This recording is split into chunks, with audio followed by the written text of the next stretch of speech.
Hello नमस्कार दोस्तों, आप सभी का स्वागत है हमारे यूट्यूब चैनल लकी एजुकेशन पर। मैं हरिओम सिंह। आज हम जो अपना सिलेबस स्टार्ट कर रहे हैं, ग्रामर आपकी कंप्लीट हो चुकी है हिंदी व्याकरण की। जितना आपका सिलेबस है, जो न्यू सिलेबस आया, नया सिलेबस आया है 40% को हटाने के बाद में, उसके बारे में मैं 2 मिनट चर्चा करूंगा और फिर आज का जो हमारा टॉपिक हम कौन सा स्टार्ट कर रहे हैं उसके बारे में बताया जाएगा। तो आज ग्रामर के अंतर्गत जो टॉपिक आपके दिए हुए थे उनके बारे में बात करें तो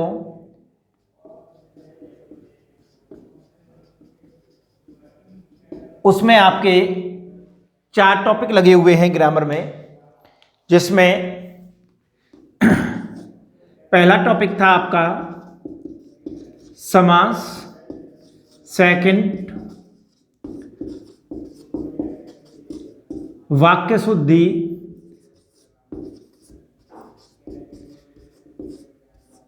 मुहावरे और जो चौथा पॉइंट था आपका वो था लोकोक्तियां। ग्रामर के अंतर्गत आपके ये 4 टॉपिक थे। बाकी के जो टॉपिक थे आपके, जिसमें कि क्रिया था, विशेषण था और क्रिया विशेषण है, साथ ही साथ एक सेकंड टॉपिक था आपका कारक, काल और वाच्य को लेकर का था। कारक, काल, वाच्य वाला टॉपिक था, उसको भी सिलेबस में से हटा दिया गया है। अब जो बचे हुए टॉपिक थे आपके, जिसमें समास, वाक्य शुद्धि, मुहावरे, लोकोक्तियां, ये टॉपिक मैं आपको करा चुका हूं, जिसमें कि समास आपका 4 नंबर का टॉपिक है। उसी प्रकार से वाक्य शुद्धि भी 4 नंबर का है, मुहावरे 4 और लोकोक्तियां हैं, वो भी आपके 4 नंबर का टॉपिक है वर्तमान में। टोटल अगर देखा जाए तो कुल अंक आपके होते हैं 14 अंक के टॉपिक आपके हैं व्याकरण के, जिसमें समास टॉपिक भी करा चुका हूं मैं। उसकी क्लास आज की वीडियो आपके पास उपलब्ध हैं सभी, पूरा विस्तारित रूप से कराया गया टॉपिक है। वाक्य शुद्धि को विभिन्न प्रकार की जो वाक्य शुद्धियां हैं, चाहे संज्ञा के आधार पर हो, चाहे सर्वनाम के आधार पर, चाहे विशेषण के आधार पर, क्रिया के आधार पर, लिंग के आधार पर, वचन के आधार पर आदि किसी के भी आधार पर, व्यतिक्रम के आधार पर, शब्द व्यंग्यता के आधार पर, वर्तनी के आधार पर, जितने भी आधार पर आपकी जो वाक्य शुद्धियां थी वो कंप्लीट आपके लिए करा चुका हूं मैं। ठीक है, और जो विभिन्न प्रकार के उसके उदाहरण हैं वो भी आपको बता दिए गए हैं। अगला है मुहावरे और लोकोक्तियां। ये टॉपिक भी अभी हमारे कंप्लीट हुए हैं। इस प्रकार से कुल मिलाकर के जो ग्रामर के जो टॉपिक हैं, ये ग्रामर के टॉपिक आपके कंप्लीट हो चुके हैं। ग्रामर के खत्म होने के बाद में अब हम पहले पत्र और निबंधों को ना देखते हुए, पहले हम जो बुक है हमारी, क्षितिज जो बुक लगी हुई है, उस क्षितिज बुक के अंतर्गत हम देखते हैं, क्षितिज बुक को हम पढ़ते हैं।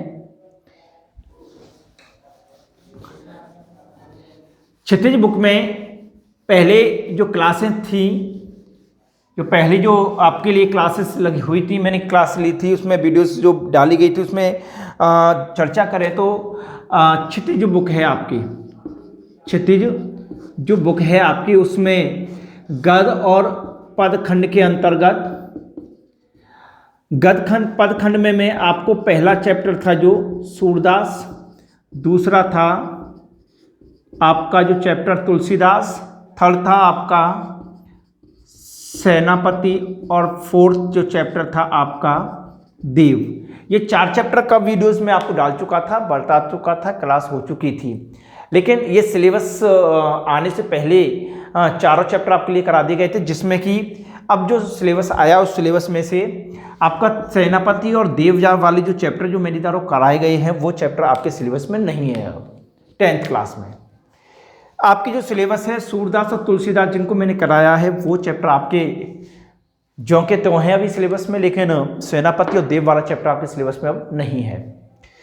तो सूरदास आपका पदभाग में कंप्लीट हो चुका है, चैप्टर करा चुका हूं मैं, और तुलसीदास वाला चैप्टर है वो चैप्टर भी मैं आपके लिए सिलेबस में करा चुका हूं। अब इसके बाद में जो चैप्टर है हमारा सिलेबस में देखा जाए तो अब हमारे, मैं पदभाग की ही बात करूं तो पहले पदभाग में है कौन कौन से चैप्टर हमारे, तो उसमें हम पदभाग की मैं बात करूं तो पदभाग में हमारे जो चैप्टर हैं में सूरदास है, एक पदभाग की बात करें, दूसरा है तुलसी दास है आपके में चैप्टर में, एक जयशंकर प्रसाद है आपके सिलेबस में है, सूर्यकांत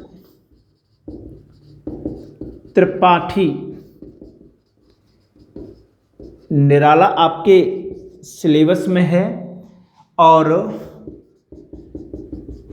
नागार्जुन आपके सिलेबस में है, और एक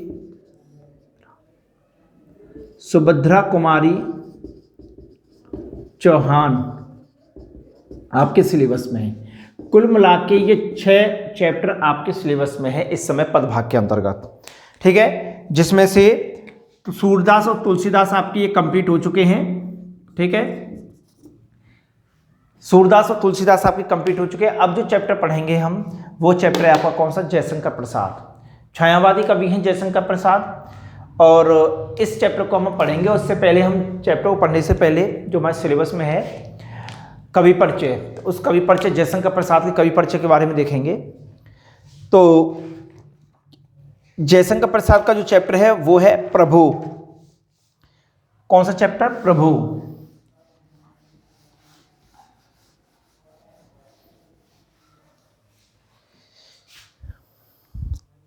तो जयशंकर प्रसाद का जीवन परिचय देखते हैं पहले।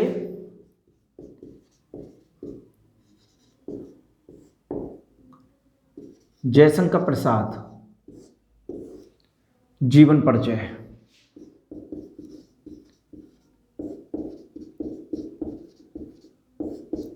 जयशंकर प्रसाद का जीवन परिचय देखते हैं, ठीक है, कि जयशंकर प्रसाद का जीवन परिचय इंपॉर्टेंट है पेपर की दृष्टि से।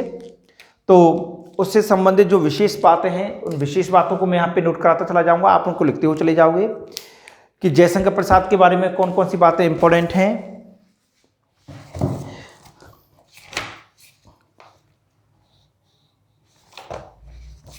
जयशंकर प्रसाद छायावाद के अंतर्गत आने वाले कवि हैं। तो पहले मैं point two point Jaishankar Prasad के जीवन परिचय के बारे में आपको लिख देता हूं कि जयशंकर प्रसाद किस प्रकार से मोस्ट है। उसके बाद मैं आपको ये चैप्टर पूरा के पूरा जो इनका कवि परिचय है उसे पढ़ करके बता दूंगा। तो देखें, पहले पॉइंट टू पॉइंट देखेंगे हम इसके बारे में कि जयशंकर प्रसाद के जीवन के बारे में पहले देखते हैं, ठीक है, कि छायावादी कवि जयशंकर प्रसाद का जन्म छायावादी कवि जयशंकर प्रसाद का जन्म काशी नगरी में सन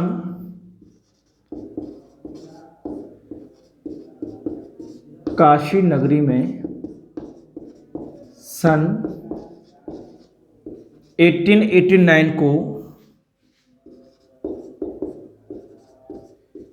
1889 में हुआ। 1889 में हुआ। कहने का आशय क्या है, छायावादी कवि, क्योंकि जयशंकर प्रसाद हैं वो छायावाद के अंतर्गत आते हैं। छायावाद एक आधुनिक काल के ही अंतर्गत आने वाला एक समय होता है, आधुनिक काल के अंतर्गत आने वाला एक छायावादी युग होता है जो जयशंकर प्रसाद के अंतर्गत आते हैं, उसके अंतर्गत, ठीक है।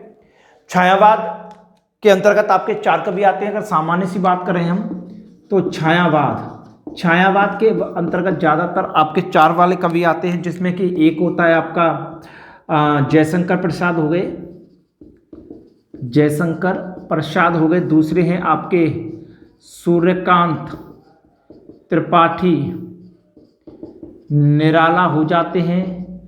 एक आपके हो जाते हैं सुमित्रा नंदन पंत हो जाते हैं, और एक है आपकी महादेवी वर्मा। ये 4 आपके जो कवि हैं, जिसमें कि एक महादेवी वर्मा जो है वो कवियत्री है। इनका जन्म हुआ है महादेवी वर्मा का 1907 में।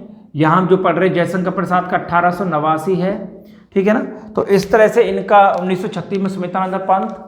तो ये चारों जो कवि है छायावाद के अंतर्गत आते हैं, जो प्रकृति संबंधी सबसे ज्यादा लिखते हैं, जिसमें सुमित्रानंद जो पंत है इनका जो जन्म स्थान है वो अल्मोड़ा कोसानी क्षेत्र उत्तरांचल जो स्थान पड़ता है, प्रकृति से आच्छादित वाला क्षेत्र, सुमित्रानंद पंत का जन्म वहाँ हुआ था।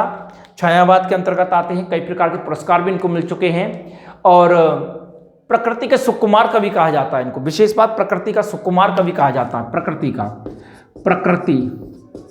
का सुकुमार कवि किसको कहा जाता है? सुमित्रानंदन पंत को कहा जाता है। इस प्रकार से देखा छायावाद के अंतर्गत अपने 4 कवि आते हैं। इसके बाद देखते हैं इनके पिता बाबू देव प्रसाद विद्यानुरागी थे।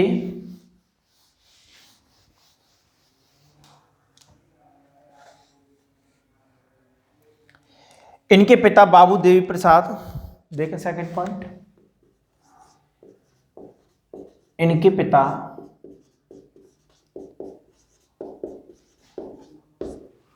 बाबू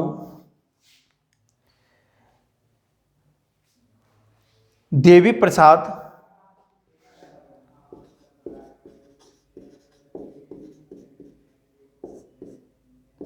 शिक्षा प्रेमी थे।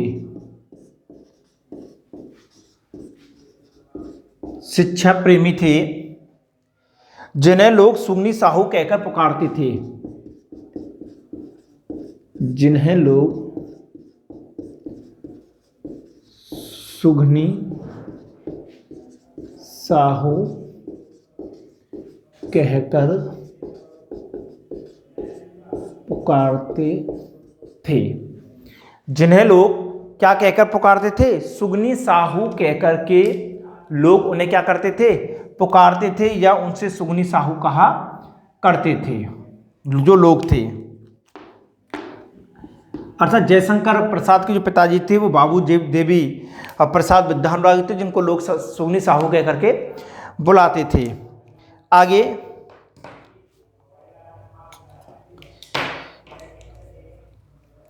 जयशंकर प्रसाद ने थर्ड देखें,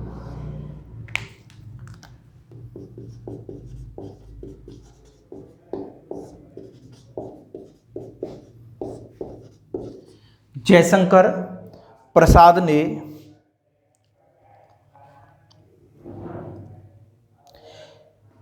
अल्प आयु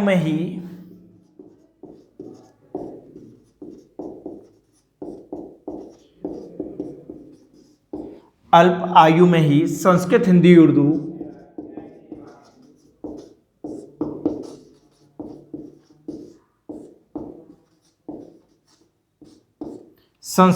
उर्दू फारसी और अंग्रेजी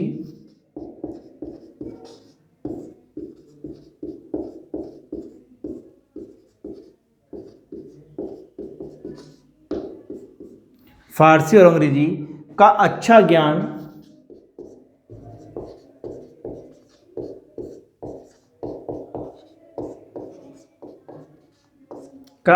ज्ञान प्राप्त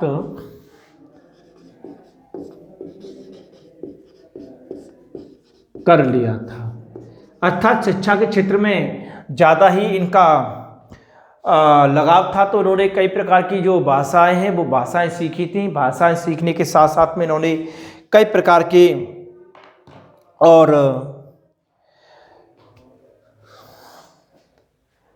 अच्छा इन्होंने ज्ञान प्राप्त कर लिया था भाषाओं के परिप्रेक्ष्य में। आगे इंदु नामक मासिक पत्रिका का इन्होंने संपादन किया। एक इंदु नामक मासिक पत्रिका थी, इंदु नामक मासिक पत्रिका का भी इन्होंने संपादन किया था। जो इंदु नामक पत्रिका थी, उस इंदु नामक मासिक पत्रिका का, मासिक मतलब एक महीने में एक बार निकलने वाली पत्रिका थी, मासिक पत्रिका का इन्होंने क्या किया था? संपादन किया था, या उस पत्रिका को इन्होंने संपादित किया था। छायावादी कवियों में अग्रगण्य कवि कहलाते हैं। कौन ये? छायावादी कवियों में जयशंकर प्रसाद,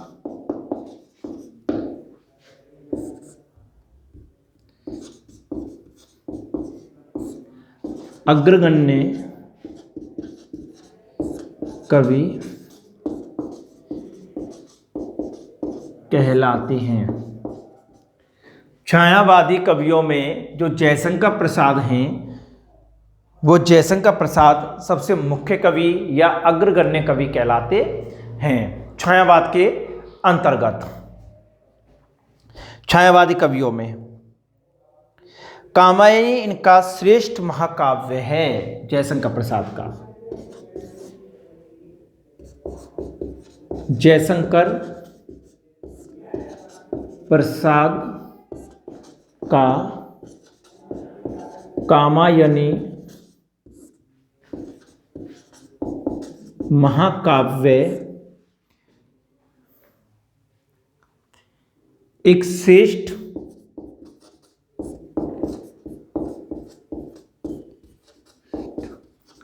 काव्य ग्रंथ है,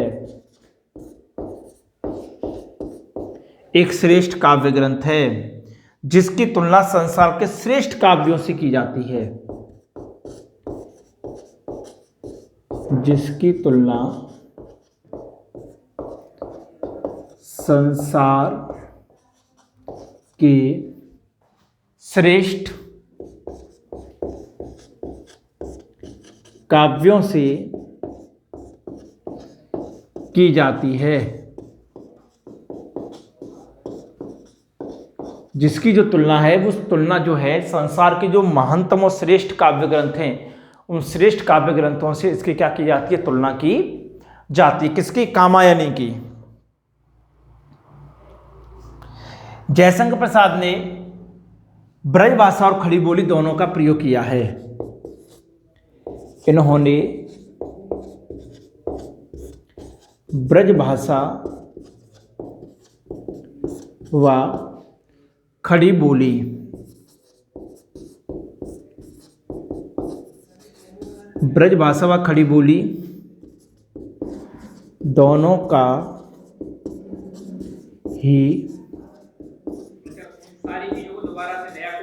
प्रयोग किया है। इन्होंने ब्रजभाषा, एक तो है ब्रजभाषा, दूसरी है खड़ी बोली। तो ब्रजभाषा और खड़ी बोली जो दोनों भाषाएं हैं, ब्रजभाषा है और खड़ी बोली, इन दोनों का ही इन्होंने क्या किया? विस्तार रूप से क्या किया है? प्रयोग किया है। किसने? जयशंकर प्रसाद ने। अगला है, इनकी भाषा संस्कृत निष्ठ है। इनकी भाषा संस्कृत निष्ठ है। इनकी भाषा संस्कृत निष्ठ है। क्या है इनकी भाषा? संस्कृत निष्ठ है। हिंदी साहित्य के ऐसे कवि का निधन, हिंदी साहित्य के ऐसे कवि का निधन 15 नवंबर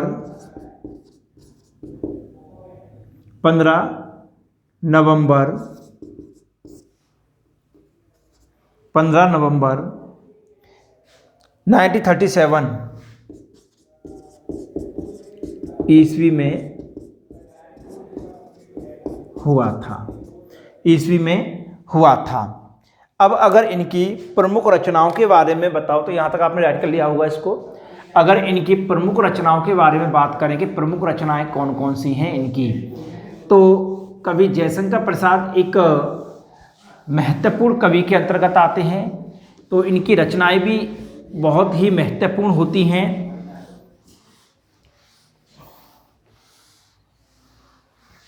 देखें इनकी रचनाओं के बारे में अगर देखा जाए तो कई रचनाएं इन्होंने लिखी हैं, जिनमें अगर बात करें हम, पहले काव्य की बात करूं मैं, किसकी काव्य की बात करूं, प्रमुख रचनाएं,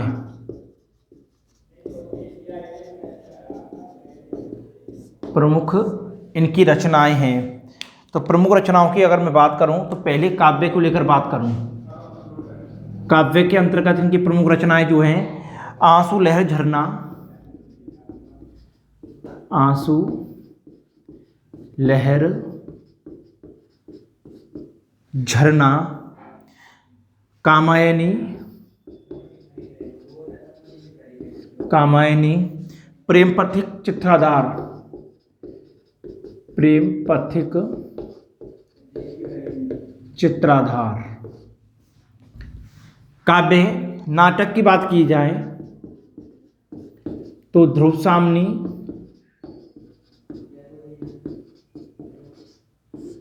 तो ध्रुव स्वामिनी, विशाखा रासरी,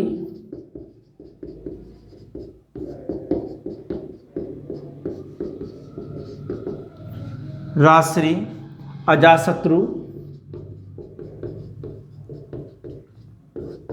अजाशत्रु, स्कंदगुप्त, चंद्रगुप्त,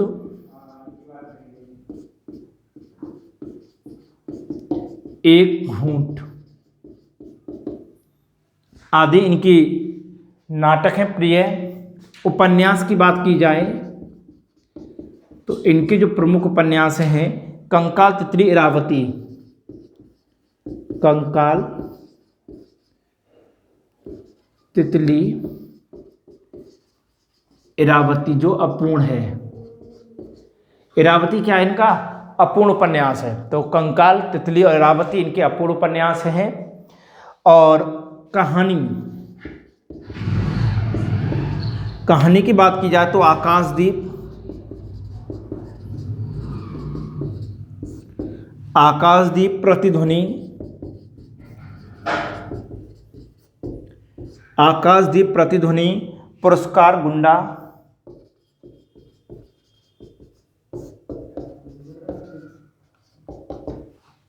पुरस्कार, गुंडा,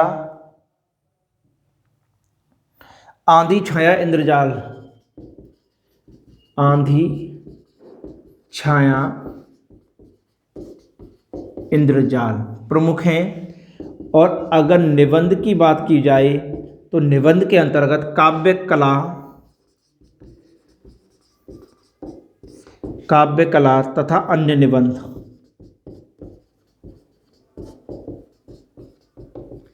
काव्य कला तथा अन्य निबंध इनके प्रमुख निबंधों के अंतर्गत आते हैं। तो इस प्रकार से जो 4th चैप्टर है आपका जयशंकर प्रसाद का प्रभु नामक चैप्टर, क्योंकि पहला चैप्टर आपके लिए सूरदास वाला कहा गया, दूसरा तुलसीदास है, तो अगला जो चैप्टर आपके सिलेबस में वो है प्रभु जयशंकर प्रसाद का, जिसमें कि मैंने आपको जयशंकर प्रसाद का जो जीवन परिचय है उस जीवन परिचय के बारे में बताया, वो लिखा भी दिया है आपके लिए। आप पूरे को नोट कर लें। सेम ऐसे ही अगर पेपर में जयशंकर प्रसाद का जीवन परिचय आया तो आप पूरा के पूरा नोट करके इसको जैसा लिखा हुआ है आपने वैसा कि वैसा आपको अपने पेपर में लिख करके आना है। ठीक है, तो इस प्रकार से आपका जीवन परिचय जयशंकर प्रसाद का कंप्लीट हो जाता है चैप्टर के अंतर्गत। और आगे की क्लास में हम इसके जो अर्थ है, पाठ परिचय है, उनका भी अध्ययन करेंगे। धन्यवाद।